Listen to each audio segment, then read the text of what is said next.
जय श्री कृष्णा। आप सभी भक्तों का स्वागत है कृष्णा डिवोशन चैनल पर। भगवान श्री कृष्ण की असीम कृपा है कि आप सभी भक्त घर बैठे ही भगवान श्री कृष्ण की अद्भुत लीलामयी कथा का आस्वादन कर रहे हैं और श्री कृष्ण की भक्ति में लीन हो रहे हैं, अग्रसर हो रहे हैं। तो आइए पिछली कथा का रिकैप लेते हुए आज की कथा में प्रवेश करेंगे। पिछली कथा में हमने जाना था कि किस प्रकार पांडव जुए में हारे, मामा शकुनी ने धोखे से किस प्रकार से पांडवों को हराया। दुर्योधन के लिए उन्होंने यह ध्रुत क्रीड़ा का खेल रचा था। पांडव इस ध्रुत क्रीड़ा में अपना सर्वस्व हार गए थे और कुछ भी जब उनके पास नहीं बचा तो दुर्योधन के भाई दुशासन के द्वारा कह दिया जाता है कि अभी भी आपके पास कुछ बचा है और वो है द्रौपदी। तो इस बात को सुनकर अर्जुन, भीम, नकुल, सहदेव, युधिष्ठिर सभी चिल्ला उठे थे। तो आइए आज की कथा में आगे बढ़ते हैं। आज का भाग 303 और आज की कथा बहुत ही महत्वपूर्ण कथा कि भगवान श्री कृष्ण द्रौपदी के लिए वसन रूप में यानी वस्त्र के रूप में आए थे। तो आइए प्यारी सी कथा हम आगे श्रवण करते हैं, किस प्रकार से भगवान अपने भक्तों की लाज बचाते हैं। जय श्री कृष्णा। भाग 303 श्री कृष्ण चरित अमृतम। वसन रूप भय श्याम, द्रौपदी की बचाई लाज। ऐसा ही नहीं कहा गया कि जुए में कली का वास होता है। उन्मादग्रस्त बुद्धि हित और अनहित यह विवेक करने में समर्थ नहीं होती और कली को प्रिय है उन्माद और फिर जुआ। इसके बिना तो उन्माद संभव ही नहीं। तो आज युधिष्ठिर पक्के ज्वारी बन गए थे, सब कुछ हार बैठे थे। अब उनके पास कुछ भी नहीं है दाव में लगाने के लिए। तो दुशासन ने भरी सभा में नाम ले दिया, द्रौपदी है ना। दुर्योधन के एक छोटे भाई विकर्ण ने द्रौपदी के नाम का विरोध जरूर किया था। कहा था कि वो हमारी भाभी है। लेकिन विकर्ण की बातें सुनकर दुर्योधन हंसा और कहा, ये भी तो हमारे पूज्य भाई हैं, पर हार गए और अब ये हमारे दास हैं। और विकर्ण, तू इतना क्यों अकुला रहा है इन पांडवों के दुख में? ज़्यादा ही अकुलाहट हो रही है तो जा अपने महल में बैठकर रो ले। दुर्योधन ने विकर्ण का भी अपमान कर दिया था और इससे पहले वह कुछ और बोलता, दुर्योधन ने उसे डांटकर सभा से बाहर कर दिया। युधिष्ठिर से शकुनी ने पूछा, बोलो, द्रौपदी को लगाओगे दाव में? युधिष्ठिर तो कुछ नहीं बोले और अर्जुन कह रहे हैं, भैया अब चलिए। दुर्योधन ने फिर क्रूरतापूर्वक हंसते हुए कहा, कहाँ? अरे गंडीवधारी, तुम लोग मेरे दास हो, ये मत भूलो। अब आगे शकुनी कहते हैं कि देखो युधिष्ठिर, अगर तुम द्रौपदी को दाव में लगाते हो और जीत जाते हो तो जो भी कुछ पहले तुम हार चुके हो, राज संपदा आदि, सब कुछ तुम्हारा। उद्धव बताते हैं कि विदुर जी, आप बार बार विनती कर रहे थे, लेकिन धृतराष्ट्र आपसे कहते हैं, खेल में अनीति कहाँ है? हार जीत तो खेल का अंग है। पांडव नहीं तो मेरे कौरव हारते, पर तुम क्यों परेशान हो रहे हो महामंत्री? तो इस प्रकार से सिर झुकाकर लड़खड़ाई आवाज में आगे युधिष्ठिर बोले, ठीक है, मैं अंतिम दाव लगाता हूँ द्रौपदी का। पूरी सभा इस बात से हैरान हो गई, लेकिन दुर्योधन प्रसन्न था और शकुनी के आनंद का आज कोई ठिकाना नहीं था। कर्ण अर्जुन को दुखी देखकर अति प्रसन्न था। दुशासन मामा शकुनी को और पीछे से उकसा रहा था। पूरी सभा की दृष्टि चौसर पर लगी हुई थी और अब युधिष्ठिर ने अंक मांगा 8, पर पासे तो शकुनी के थे। वो युधिष्ठिर की बात भला क्यों मानते? शकुनी ने 2 अंक कहा।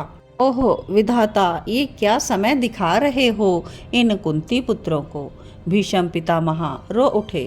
कृपाचार्य, द्रोणाचार्य, अन्य सभा में बैठे सज्जन वृंद अब कांप गए, क्योंकि युधिष्ठिर द्रौपदी को भी हार गए थे। दुर्योधन कहता है, अब क्या करे मामा?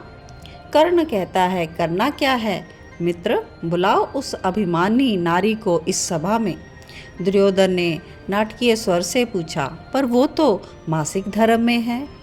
कर्ण ने अर्जुन को सुनाने के लिए आगे कहा, वैश्य का क्या धर्म।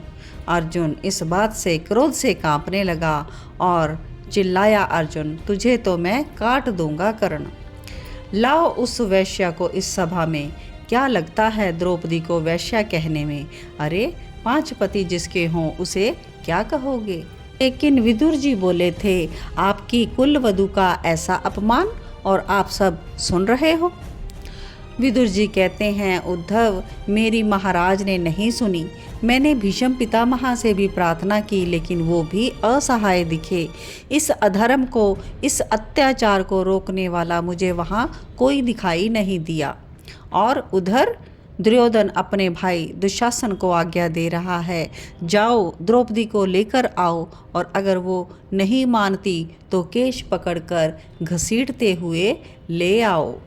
और उधर द्वारिका में दंतवक्र, शालव इन्होंने आक्रमण कर दिया था। श्री कृष्णचंद्र ने बड़ा घमासान युद्ध किया, दंतवक्र और शालव का वहीं वध कर दिया। दंतवक्र शिशुपाल के वध से श्री कृष्ण के प्रति अत्यंत आक्रोशित था। उसने श्री कृष्ण के इंद्रप्रस्थ में रहते ही इधर द्वारिका में आक्रमण की भूमिका बना ली थी। इधर श्री कृष्ण पहुँचे द्वारिका, उधर से दंतवक्र और शालव ने आक्रमण कर दिया। श्री कृष्ण ही पर्याप्त थे, इनके लिए युद्ध हुआ, भयानक युद्ध, और बाद में श्री कृष्ण ने शालव और दंतवक्र का वध कर दिया। देवताओं ने पुष्प बरसाए, जय जयकार किया था। अब श्री कृष्ण महल में वापस आ गए। रुक्मणी ने भोजन की थाल सजाकर भगवान श्री कृष्ण के आगे रखी और स्वयं पंखा कर रही थी। श्री कृष्ण ने जब एक गिलास लिया, जैसे ही मुंह में रखने लगे अश्रु बहने लगे श्री कृष्ण के, और गिलास को थाल में वापस रख दिया। रुक्मणी पूछती है, क्या हुआ नाथ? श्री कृष्ण अपने अश्रुओं को पोंछते हुए बस इतना ही कह सके, मेरी द्रौपदी। यानी श्री कृष्ण वहाँ द्वारका में बैठे हैं और अपनी द्रौपदी की चिंता उन्हें लग गई। और इधर महल में हुए धृत क्रीड़ा का खेल और पांडवों का जुए में हारना, एक दासी सभा से आकर सारी घटना को द्रौपदी को बता देती है। बेचारी द्रौपदी शून्य हो गई। और क्या सब कुछ हार गए? महाराज युधिष्ठिर पूछती है। हाँ, दुशासन ने द्रौपदी से कहा, तुम्हें भी हारे हैं, पर मुझे हारने से पहले स्वयं महाराज अपने को हार चुके थे ना, फिर मुझे वो दाव में कैसे लगा सकते थे। बेचारी द्रौपदी तर्क प्रश्न कर रही है, पर ये लोग क्या सुनते द्रौपदी की बातों को। दुशासन ने द्रौपदी का हाथ पकड़ा और खींचा। द्रौपदी अपना हाथ छुटाती है, कहती है, मेरा भीम तुम्हारा यह हाथ काट देगा। और दुशासन ने केश पकड़ लिए, घसीटने लगा द्रौपदी को। दुशासन कहाँ सुनने वाला था? उस सारा दृश्य उधर श्री कृष्ण के आंखों के सामने था, और उनके नेत्रों से अश्रु बहते हुए देख रुक्मणी समझ गई थी कि इनका कोई प्रियजन संकट में है, और पूछती है, क्या द्रौपदी संकट में है? क्या हुआ नाथ? हाँ, श्री कृष्ण रुंधे हुए कंठ से बोले थे। तो आप जाइए ना, गरुण भी आज यही हैं, क्षणों में पहुंच जाएंगे आप। नहीं रुक्मणी, मैं अभी द्रौपदी को याद ही नहीं आ रहा। ये कहते हुए अश्रुओं को पोंछा श्री कृष्ण ने। और इधर महाराज युधिष्ठिर, ये सब क्या है? क्या कुरुवंश की महारानी का इस तरह अपमान? द्रौपदी भरी सभा में आकर चिल्लाई। धृतराष्ट्र कुछ नहीं बोल रहे अब, क्योंकि वो सच में अंधे हो चुके हैं। हे पितामह, द्रौपदी ने हाथ जोड़कर भीष्म पितामह से कहा। उसे लगा कि ये मेरा साथ देंगे और दुर्योधन को दंडित करेंगे, पर वो भी मौन साध गए। हे अर्जुन, तुम तो मुझे प्रिया प्रिया कहते थकते नहीं थे, फिर क्या हुआ आज तुम्हारे गांडीव को? उठाओ, नाश कर दो इस कौरव समाज का। द्रौपदी चीख पड़ती है, तुम्हारी प्रिया संकट में है। पर कोई लाभ नहीं। अर्जुन भी सिर झुकाए बैठे रहे। भीम, आस थी भीम की द्रौपदी को, लेकिन जैसे ही भीम का नाम पुकारा, भीम ने गदा उठानी चाही, पर वो भी हारा हुआ था। क्या देख रहे हो दुशासन? नगन करो इस द्रौपदी को, खींचो इसकी साड़ी और बिठाओ मेरी जंघा पर। दुर्योधन अपनी जंघा दिखाते हुए बोल रहे हैं। क्यों द्रौपदी, अंधे के सामने नगन होने में क्या आपत्ति? अंधे का पुत्र अंधा, यही कहा था ना तुमने? बैठो मेरी जंघा पर, बिठाओ इसे मेरी जंघा पर। तो इस प्रकार से यहाँ संवाद चल रहा है। भीम गदा उठाकर मारना चाहता है दुर्योधन को, किंतु बैठा है वह एकदम नीचा मुंह करके। दुशासन ने पकड़ ली द्रौपदी की साड़ी। मासिक धर्म में थी उस समय द्रौपदी, इसलिए एक वस्त्रा ही थी। दुशासन में 10,000 हाथियों का बल था। उसने अपनी पूर्ण शक्ति लगाई। नेत्र लाल हो गए क्रोध से द्रौपदी के। मैं क्षत्रिय की जाई हूँ।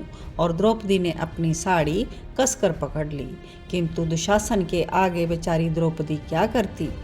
अब उसे याद आई अपने सखा की। मेरे सखा श्री कृष्ण, उसने नेत्रों से भी अश्रु बहने लगे। द्वारकाधीश को याद करते वो बिलक उठी। द्रौपदी ने अपने दोनों हाथों को छोड़ दिया और ऊपर की ओर उठा लिया।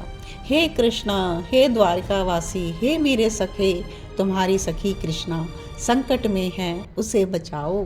द्रौपदी पुकार उठी, आर्तनाद था उसका।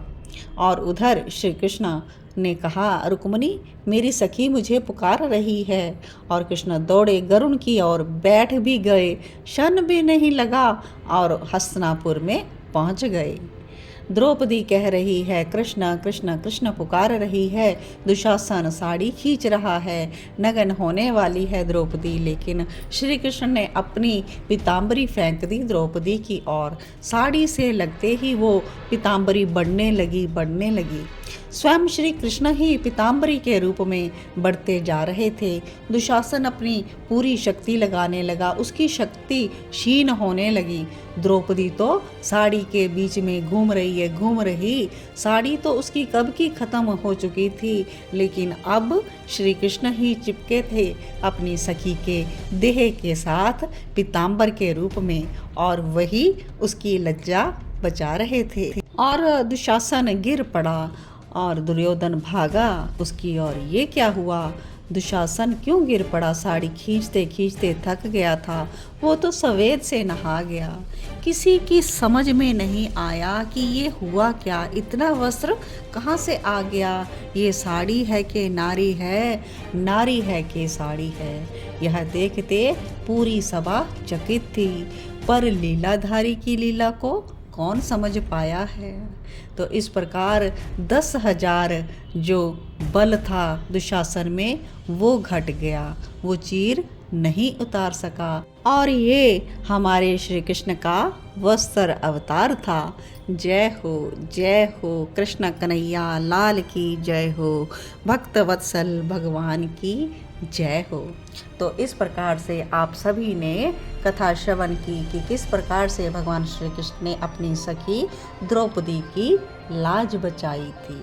आगे का कथा श्रवण करने के लिए जुड़े रहें कृष्णा डिवोशन चैनल के साथ। आप सभी भक्तों को जय श्री कृष्णा।